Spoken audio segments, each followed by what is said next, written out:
आज हम देखने वाले हैं कि ड्राइविंग लाइसेंस का जो एग्जाम है वो हमें ऑनलाइन कैसे देना है। लर्निंग लाइसेंस के लिए जब आप अप्लाई करते हो तो डीएल को पाने के लिए सबसे पहले तो इसका जो एग्जाम है वो आपको ऑनलाइन देना होता है और ये एग्जाम घर बैठे आज की डेट में दे सकते हो। आपको आरटीओ ऑफिस जाने की जरूरत नहीं है। कैसे आपको एग्जाम देना है, किस तरीके से आपको एग्जाम के अंदर क्या क्या क्वेश्चन पूछे जाएंगे और कौन सी ऐसी गलतियां हैं जो आपको नहीं करना है, क्योंकि बहुत सारे लोग एग्जाम देने के लिए तो आते हैं लेकिन गलतियां करते हो और उसके बाद में आप एग्जाम के अंदर फेल हो जाते हो। तो पूरा प्रोसेस मैं लाइव दिखाऊंगा। सबसे पहले तो आप सभी को अपना जो ब्राउजर है वो ओपन करना है और यहाँ पर आपको एक वेबसाइट ओपन करना है parivahan.gov.in। इसका जो लिंक है हमने वीडियो के डिस्क्रिप्शन में और आपको पिन कमेंट के अंदर भी दे रखा है, जहां से भी आप डायरेक्टली इस पोर्टल पर आ सकते हो। अब यहाँ पर इस पेज में आप नीचे की तरफ आओगे तो एक ऑप्शन दिखेगा ड्राइवर्स/लर्निंग लाइसेंस का, तो हम इसी ऑप्शन पे क्लिक करेंगे। एक पॉपअप आएगा, इसको हम क्लोज कर देंगे। देन यहाँ पर लिस्ट हमें मिल जाएगी सारे ही स्टेट के नाम की, तो आप जिस भी स्टेट से हो अपने स्टेट का जो नाम है वहां पर सेलेक्ट करोगे तो ये जो पेज है आपको रिडायरेक्ट करेगा और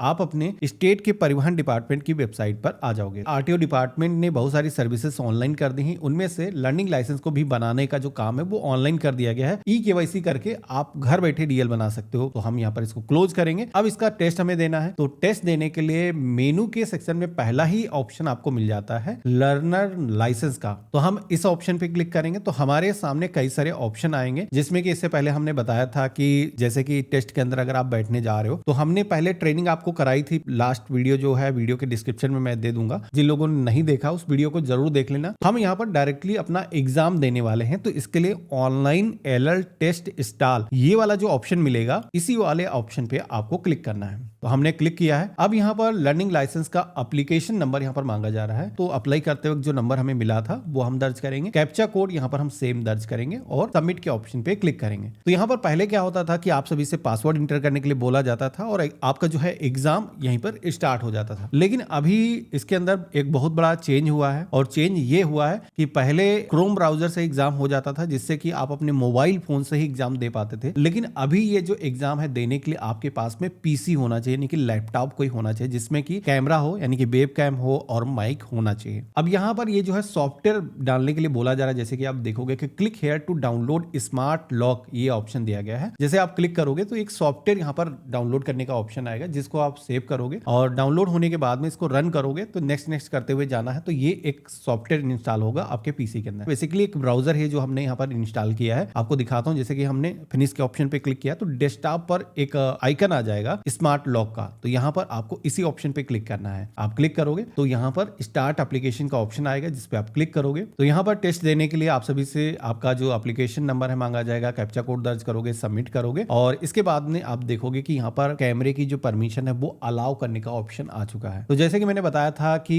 टेस्ट अगर आप दे रहे हो ऑनलाइन तो मॉनिटरिंग की जाती है कि ये टेस्ट आप ही दे रहे हो, कोई दूसरा पर्सन नहीं दे रहा है। टेस्ट के ड्यूरिंग ऑडियो भी रिकॉर्ड की जाती है, बहुत सारे लोगों को ये पता नहीं होता है, तो ये ध्यान रखना है। रूल को वायलेट मत करना, पहले से प्रिपेयर कर लो और ड्यूरिंग एग्जाम बिल्कुल शांत होकर के खुद से अपना एग्जाम देना है। किसी से भी अगर आप हेल्प लोगे तो चांसेस हैं कि उसके अंदर आप फेल हो सकते हो और उस समय आप डिस्कशन करते हो तो रूल वायलेट हो सकते हैं। और इसके बाद में आप सभी के सामने कुछ ऐसा इंटरफेस आएगा जहां पर आप सभी को अपनी जो डेट ऑफ बर्थ है वो इंटर करना है। साथ ही में यहाँ पर पासवर्ड इंटर करने के लिए बोला जाएगा। तो ये पासवर्ड क्या है, पासवर्ड आपको कभी भी मिला नहीं था, आपने अप्लाई किया था तो डेट ऑफ बर्थ के जरिए ही हर जगह पे लॉग इन कर पाते थे। तो ये पासवर्ड बेसिकली आपको डिपार्टमेंट की तरफ से सेंड किया जाता है और ये तब आपको मिलता है जब आपने road safety tutorial video watch कर रखा होता है। इससे पहले जब मैंने लर्निंग लाइसेंस के लिए आपको अप्लाई कराया था तो मैंने उसमें एक वीडियो लास्ट में दिखाया था और वो वीडियो देखना बहुत ही जरूरी है, क्योंकि ये अगर स्टेप कंप्लीट नहीं होता है तो गवर्नमेंट ये जो है फॉर्म को आगे नहीं बढ़ाती है। और वीडियो वॉच जब आप करते हो उसके 24 घंटे के अंदर या फिर मैक्सिमम 3 दिनों के अंदर आप सभी के फोन पर आपका जो पासवर्ड है वो रिसीव हो जाता है। तो ये जो पासवर्ड है हम इंटर करेंगे। अच्छा, एक चीज बता देता हूँ, कई बार क्या होता है कि गवर्नमेंट पासवर्ड अपनी तरफ से तो सेंड करती है लेकिन उस समय हमारा जो मोबाइल फोन है वो स्विच ऑफ होता है। तो देखो ऐसा अगर आपके साथ में हुआ है, मैसेज नहीं आया, तो उस वजह से रिसेंट पासवर्ड का ऑप्शन दिया गया है। इस पर क्लिक करके आप तुरंत ही नया पासवर्ड मंगा सकते हो। तो ये काम कर लिया, पासवर्ड को हम इंटर करेंगे। अब इसके बाद में आप देखोगे कि नीचे एक फ्रेम आ जाएगा जिसमें कि आपका कैमरे का प्रीव्यू दिखेगा और साथ ही में यहाँ पर माइक आपकी भी सुनी जाती है, ऑडियो सुनी जाती है। तो वो अभी हो सकता है अलाउ करने का ऑप्शन आपको ना आए, आगे जब आप एग्जाम स्टार्ट होगा तो उसके अंदर वो भी अलाउ करना होगा। तो अभी इसके अंदर आपको देखना है और आपके फेस पर पर्याप्त लाइटिंग डल रही हो और आपका जो कैमरा है वो अच्छी क्वालिटी का होना चाहिए, ठीक ठाक क्वालिटी का होना चाहिए कि आपका जो चेहरा है वो पहचाना जा सके, क्योंकि यहाँ पर पर AI सॉफ्टवेयर इंटीग्रेटेड है। आप देखोगे कि हम ऑथेंटिकेट के ऑप्शन पे क्लिक करते हैं तो हमारा जो चेहरा है वो स्कैन करता है कि ये कोई ह्यूमन है या फिर कोई AI है या फिर कोई फोटो से ही एग्जाम दे रहा है। तो ये ध्यान रखना कि रियल ह्यूमन यहाँ पर होना चाहिए। ठीक है, यहाँ पर आप देखोगे कि ऑथेंटिकेशन हो चुका है। अब हम प्रोसीड के ऑप्शन पे क्लिक करेंगे तो अब आप सभी के सामने कुछ एग्जाम की कंडीशंस आती हैं जिसमें कि बताया गया है यहाँ पर टोटल 15 क्वेश्चन आते हैं और उसमें से आपको क्वालिफाई होने के लिए मिनिमम 9 क्वेश्चन सही आंसर देने होते हैं। तो हम यहाँ पर कंटिन्यू के ऑप्शन पे क्लिक करेंगे। अब यहाँ पर लैंग्वेज हम सेलेक्ट करेंगे। हमने यहाँ पर सिलेक्शन किया है I have read, I have viewed के ऑप्शन पे क्लिक करेंगे और कंटिन्यू के ऑप्शन पे क्लिक करेंगे। थोड़ा सा आप यहाँ पर वेट करोगे तो आपका जो है ऑथेंटिकेशन होगा और उसके साथ ही में आप सभी के सामने क्वेश्चन आना स्टार्ट हो जाएंगे। यहाँ पर आप देखोगे कि जैसे कि मैंने शुरुआत में बताया था कि माइक की परमिशन अलाउ करने के लिए कहा जाएगा। ये जो है ऑफिसर्स इसको बाद में सुनते हैं कि कोई एक चीटिंग तो नहीं किया है, तो ये यहाँ पर आपको अलाउ करना होगा। तो यहाँ पर अब ये सारी चीजें मैंने कर दी है। तो पहला क्वेश्चन यहाँ पर जो आया है इसमें यहाँ पर पूछा जा रहा है कि ये जो चिन्ह दिखाया गया है इससे क्या साबित होता है। तो जैसे कि यहाँ पर प्लस का सिंबल दिखाया गया तो इससे साबित होता है कि ये हॉस्पिटल का है। तो यहाँ पर जैसे कि ऑप्शन दिया गया है अस्पताल का, इसे हम क्लिक करेंगे। तो देखो यहाँ पर हॉस्पिटल को मैंने क्लिक तो किया है लेकिन यहाँ पर दो तरीके के हॉस्पिटल होते हैं जैसे कि प्राथमिक चिकित्सा चौकी। यहाँ पर गवर्नमेंट के अकॉर्डिंग कहा जा रहा है कि ये जो है सही होना चाहिए था, लेकिन हमने यहाँ पर हॉस्पिटल सेलेक्ट किया क्योंकि हॉस्पिटल के अंदर भी यही सिंबल यूज होता है। तो पहला वाला जो आंसर है वो यहाँ पर हमसे गलती से गलत हो गया है। कंफर्म के ऑप्शन पे क्लिक करेंगे तो हमारा जो स्कोर है अभी नहीं बढ़ा है। तो यहाँ पर जितने भी क्वेश्चन हम सॉल्व करेंगे यहाँ पर स्कोर बढ़ता जाएगा और हर क्वेश्चन को सॉल्व करने के लिए आपको मैक्सिमम 30 सेकंड का समय दिया जाता है। तो ये चीज आपको ध्यान रखना है। अब जैसे कि सेकंड क्वेश्चन हमारे सामने आया है, यहाँ पर बताया जा रहा है कि कौन सा चिन्ह है जिससे साबित होता है कि आगे टेलीफोन सुविधा है। तो यहाँ पर जैसे कि ये दिख रहा है 1 किलोमीटर आगे दिखाया जा रहा है, तो हम इसको टिक करेंगे और कंफर्म के ऑप्शन पे क्लिक करेंगे। तो आप देखोगे कि फाइनली ये जो क्वेश्चन हमारा सही हुआ है और हमारा जो स्कोर है इसी के साथ में 1 हो चुका है। अब इसके बाद में नेक्स्ट क्वेश्चन आता है प्रस्तुत चिन्ह प्रदर्शित करता है। जैसे कि यहाँ पर बताया जा रहा है आगे जाना या दाएं मुड़ना बाह्यकारी है। तो यहाँ पर ये जो सिंबल है अगर आप देखते हो तो बाह्यकारी है यानी कि रिस्ट्रिक्टेड है। तो यहाँ पर ये वाला जो ऑप्शन है वो हम सेलेक्ट करेंगे। तो देखोगे कि हमारा जो स्कोर है वो 2 हो गया है। ये भी हमारा जो क्वेश्चन है वो सही हो चुका है। इसके बाद में अगला क्वेश्चन आता है जहां पर चिन्ह अगेन दिखाए गए हैं। उल्टा घुमाव है, कौन से चिन्ह से साबित होता है। तो जैसे कि उल्टा घुमाव होने के लिए ये वाला सही था, चौथा वाला, लेकिन इनको नहीं पता था जो एग्जाम दे रहे थे, इनसे गलती हो गई। लेकिन आपके सामने क्वेश्चन आया तो चौथा वाला आपको टिक करना है। आपको यहाँ पर कंफर्म के ऑप्शन पे क्लिक करना है। इसके बाद में नेक्स्ट क्वेश्चन आता है कौन सा चिन्ह बताता है कि आगे गोल चक्र है। तो जाहिर सी बात है गोल चक्र यहाँ पर थर्ड वाले में निशान लगा हुआ है। आगे चौराहा है, बेसिकली सिंबल वहां पर लगा होता है। आप देखोगे पहले कहीं तो ऐसे सिंबल दिख जाते हैं। तो हम यहाँ पर ये वाला टिक करेंगे, कंफर्म करेंगे। तो ये भी आप देखोगे कि हमारा जो क्वेश्चन है वो सही हो चुका है। आगे क्वेश्चन आया है जिसमें कि बताया जा रहा है कि आगे सड़क चौड़ी है, कौन से सिंबल से साबित होता है। अब आप भी गेस करिए किससे होगा। तो जाहिर सी बात है हमें लग रहा है कि पहला वाला जो है ये आंसर सही है क्योंकि इसमें डायरेक्शन ऐसा दिख रहा है जैसे कि चिमटे का आकार का है। तो हम यहाँ पर इसको सेलेक्ट करेंगे और कंफर्म के ऑप्शन पे क्लिक करेंगे। तो आप देखोगे कि ये भी यहाँ पर हमारा सही हो चुका है। इसके बाद में अगला क्वेश्चन आता है कि ये जो चिन्ह है प्रदर्शित करता है। जैसे कि यहाँ पर आप देख पा रहे होगे इसमें ब्लैक कलर का एक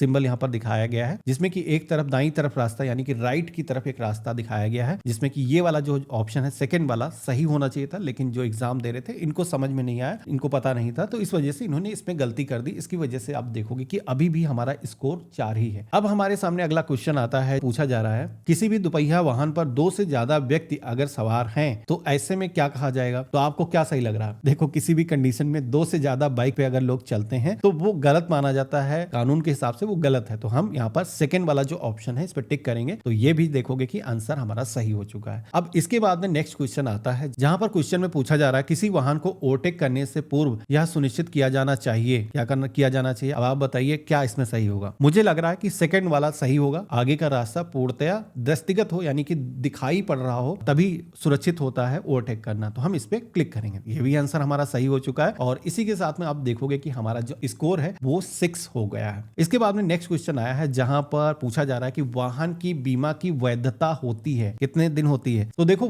अभी नए वाहन के साथ में 3 वर्ष का बीमा मिल जाता है, लेकिन देखो गवर्नमेंट के रूल के अकॉर्डिंग हर वर्ष यहाँ पर रिन्यूअल होना चाहिए। हर 1 साल का बीमा होता है तो 1 वर्ष ही आपको सेलेक्ट करना है। हम यहाँ पर चूज करेंगे, कंफर्म करेंगे। ये भी आंसर हमारा सही हो चुका है। अब इसके बाद में नेक्स्ट नेक्स्ट क्वेश्चन आया है जहां पर पूछा जा रहा है गति सीमा से अधिक तीव्र गति से वाहन चलाना कैसा है। मतलब जाहिर सी बात है, अगर गाड़ी हाई स्पीड पे आप चला रहे हो तो कुछ ना कुछ गवर्नमेंट फाइन लगाएगी, मतलब रूल वायलेट आप कर रहे होगे। तो पहला वाला मुझे सही लग रहा है। यह एक अपराध है जिसमें कि ड्राइविंग लाइसेंस निलंबित अथवा निरस्त हो सकता है। तो हम यहाँ पर इसको टिक करेंगे और कंफर्म करेंगे। आप देखोगे कि ये भी क्वेश्चन हमारा सही हो चुका है। अब इसके बाद में अगला जो है क्वेश्चन आता है जहां पर पूछा जा रहा है कि किसी भी अस्पताल के मुख्य द्वार पर वाहन खड़ा करना, बताइए सही है या फिर अनुचित है। तो मुझे लग रहा है सेकंड वाला जो है सही है, अनुचित है, क्योंकि हॉस्पिटल के आगे अगर आप अपना वाहन खड़ा कर देते हो और किसी को इमरजेंसी किसी भी सर्विस की जरूरत होती है, आकस्मिक किसी को हॉस्पिटल आना होता है तो उसको परेशानी होगी, तो ऐसे में हमें वाहन वहां नहीं खड़ा करना चाहिए। ठीक है, तो हम इसको सेकंड वाले को टिक करेंगे। आप देखोगे कि ये भी क्वेश्चन हमारा सही हो चुका है और इसी के साथ में हमारा जो स्कोर है वो हो चुका है 8। यानी कि अब एक क्वेश्चन बचा है, ये निर्धारित करेगा कि हम क्वालिफाई होते हैं या फिर फेल हो जाते हैं। तो अगला क्वेश्चन आया है जिसमें कि बताया गया है इन दशाओं में ओवरटेकिंग करना वर्जित है। अब मेरे हिसाब से देखिए, सकरे पुलों पर ही ऐसा होता है कि हमें ओवरटेक नहीं करना चाहिए, क्योंकि पहले से ही सकरा हुआ पुल है और अगर आप ओवरटेक करते हो तो दुर्घटना होने के चांसेस ज्यादा रहते हैं। तो हम इसे टिक करेंगे और कंफर्म करेंगे। तो आप देखोगे कि हमने 9 क्वेश्चन जैसे ही सही करे हैं, हम एग्जाम के अंदर क्वालिफाई हो चुके हैं। सक्सेस का जो मैसेज है तुरंत ही आपके सामने आ जाता है। आप इस एग्जाम के अंदर क्वालिफाई हो चुके हो, पास यहाँ पर मेंशन होकर के आ चुका है। अब आप यहाँ पर देख पा रहे होगे कि टोटल 15 मार्क का यहाँ पर ये पेपर था, जिसमें कि 9 मार्क आपको लाने थे। जैसे आप 9 लेके आते हो तो आगे की जो क्वेश्चन है वो आपको सॉल्व करने की जरूरत नहीं होती है। मतलब ये एक बेहतर ऑप्शन है। ठीक है, तो यहाँ पर मैं क्वालिफाई हो चुका हूँ। अब क्वालिफाई होने के बाद में कभी कभार तुरंत ही आपका जो लाइसेंस है वो जनरेट हो जाता है, लेकिन कभी कभार गवर्नमेंट इसको होल्ड भी कर सकती है। आप सभी को लाइसेंस करीब 1 घंटे के बाद में, 2 घंटे के बाद में भी जारी हो सकता है। तो लाइसेंस अब जैसे कि हम पास हो चुके हैं, डाउनलोड कैसे करना बता देता हूं। तो इसके बाद में अगला स्टेप होता है लर्निंग लाइसेंस को डाउनलोड करने का, जो कि हम मेनू के सेक्शन में आएंगे तो यहाँ पर ऑप्शन मिल जाएगा लर्नर लाइसेंस का। तो हम इस ऑप्शन पे क्लिक करेंगे। तो यहाँ पर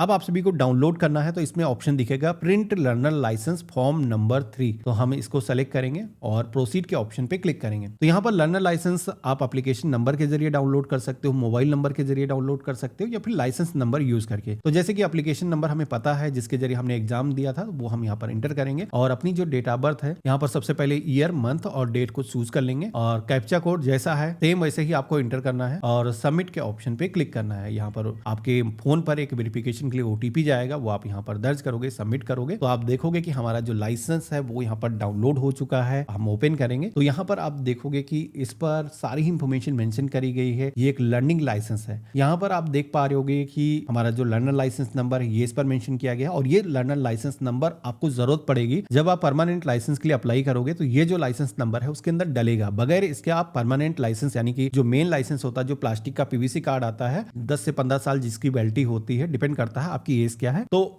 ये जो लाइसेंस नंबर है जब आप इंटर करोगे तभी सेकंड वाला जो पार्ट है उसके लिए आप अप्लाई कर पाओगे। अब यहाँ पर ये जो लाइसेंस है लर्निंग लाइसेंस है और लर्निंग के लाइसेंस को लेकर के गवर्नमेंट के कुछ रूल हैं, जिसमें कि ये ध्यान रखना है कि जब भी आप इस ड्राइविंग लाइसेंस से ड्राइविंग कर रहे हो, एक तो ड्राइविंग देखो अभी आप लर्निंग फेज में हो तो ऐसा नहीं किसी मेन रोड पे जाकर के आप ड्राइविंग करने लगो। तो ये भी ध्यान रखना है कि आपको अपने वाहन पर फ्रंट पर और बैक साइड में एल का जो सिंबल है रेड कलर से मेंशन करना है। ठीक है, तभी आपको वाहन को ड्राइव करना है। बेसिकली आसपास के लोगों को पता लग जाए कि आपको इतनी अच्छी ड्राइविंग नहीं आती है, जिससे कि वो आपको परेशान ना करें। तो देखो लर्निंग लाइसेंस आपका जनरेट हो चुका है। अब यहाँ पर ये जो लाइसेंस आप डाउनलोड करके अपने पास में रख लोगे। यहाँ पर इस लाइसेंस की एक वैलिडिटी डेट होती है, जैसे कि आप देख पा रहे होगे कि इसकी एक एक्सपायरी डेट है जो कि 6 महीने तक की होती है जारी डेट से लेकर के। तो यहाँ पर इस डेट से पहले ही आपको परमानेंट लाइसेंस के लिए अप्लाई करना है, यानी कि ये जो डेट है अगर बीत गई तो उसके बाद में आपको फिर से लर्निंग का जो एग्जाम है वो देना होगा। 1 महीने बाद से ही आप अप्लाई कर सकते हो, यानी कि आज जारी हुआ है, इसके 1 महीने बाद कभी भी आप अप्लाई कर सकते हो। तो आशा करता हूं इस वीडियो से आप सभी की काफी हेल्प हुई होगी। अगर आपको वीडियो से कुछ भी वैल्यू मिली है, आपका कुछ काम आसान हुआ है, तो वीडियो को लाइक करिएगा। चैनल पे अगर आप नए हैं तो सब्सक्राइब जरूर कर लीजिएगा। अगर आप इसके आगे का पार्ट देखना चाहते हो कि परमानेंट लाइसेंस के लिए कैसे अप्लाई करना है, जो कि एक प्लास्टिक का पीवीसी कार्ड मिलता है, उसका टेस्ट कैसे होगा, कितनी फीस पड़ेगी, तो इसका एक वीडियो हमने पहले ही रिकॉर्ड कर रखा है। वीडियो के डिस्क्रिप्शन में मैं अपने अन्य एक वीडियो का लिंक आपको दे दूंगा, तो आगे का भी पार्ट आप देख सकते हो। बाकी हम मिलते हैं ऐसे ही एक नए वीडियो में, तब तक के लिए गुड बाय, जय हिंद।